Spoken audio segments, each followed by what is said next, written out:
Today we're going to be taking a look at the best wiring options for your 2007 Mazda CX-9. So here we're going to have the Curt wiring harness, and in the middle is going to be the Tekonsha, and then finally over here we're going to have the Hopkins. Now the way we're going to mount our converter box in our vehicle is going to differ from each kit. Now with our Curt here, they do provide us with some double-sided foam tape, so we're going to need to find a flat surface that we can mount this to. The Tekonsha also provides us with some double-sided foam tape, but we also have the option of having this tab right here. We can either zip tie it or take a self-tapping screw and firmly secure it to a flat area. The Hopkins does not provide us with any double-sided tape, but there is holes on each side of our converter box, so we can zip tie it to a flat surface as well. One other thing I like about the Tekonsha is you can see there's an epoxy type material right here where the wires are coming in from my converter box, and that's going to be a potting material, and this entire converter box is filled up with it, so it's going to resist any kind of shock and resistance or jarring around if it isn't secure when we're driving down the road, and have much more durability.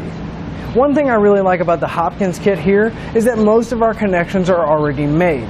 Yes, we are still going to have to plug in our connectors, but our butt connectors are pre-installed on our charge wire, as well as the fuse holder, and the fuse is already in place as well.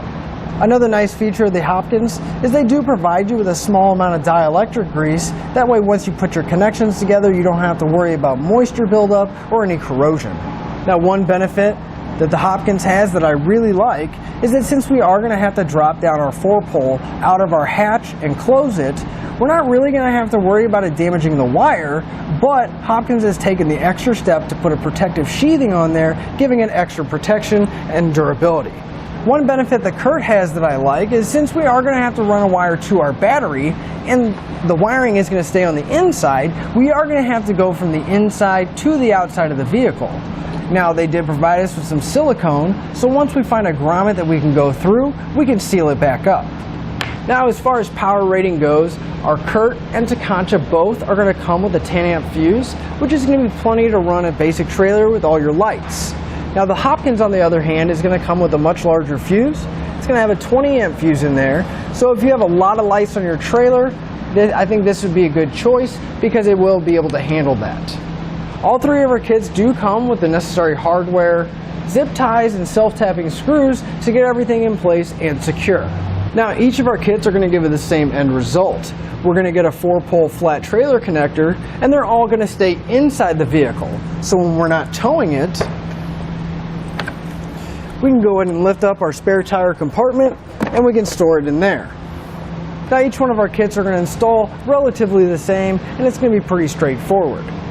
We're going to have a T connector that's going to go in between our tail light and our factory wiring, and we're going to have to ground our system, and each one of our kits are going to come with a module box. Now since each one of our kits does use a converter box, what that means is that's going to take the signal from our factory wiring harness and it's going to convert it into the usable source for our trailer connector. But it's also going to prevent any damage if there's any backfeeding from the trailer end to coming back onto our vehicle, protecting our wiring. Now each one of our kits are a separate powered module box, so they're going to provide us with the fuse holders and the wires to run to our battery along with the fuses.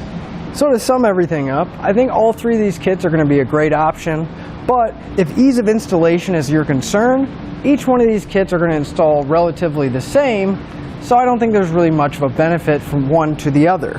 Now if durability is your main concern, I think that Tekonsha is going to take it here purely because of the potting material that's in the converter box being able to withstand all the jarring and bumpy roads that you may go down. If power rating is your main concern, I think the Hopkins is going to take it here purely because they do provide you with that 20 amp fuse, which means that you're going to be able to have a lot more lights on your trailer and be able to handle that load. And that'll finish up the look at the best wiring options for your Mazda. Thanks for watching. Click the link in our description below to shop, learn more, or visit us at etrailer.com and leave a comment if you have any questions.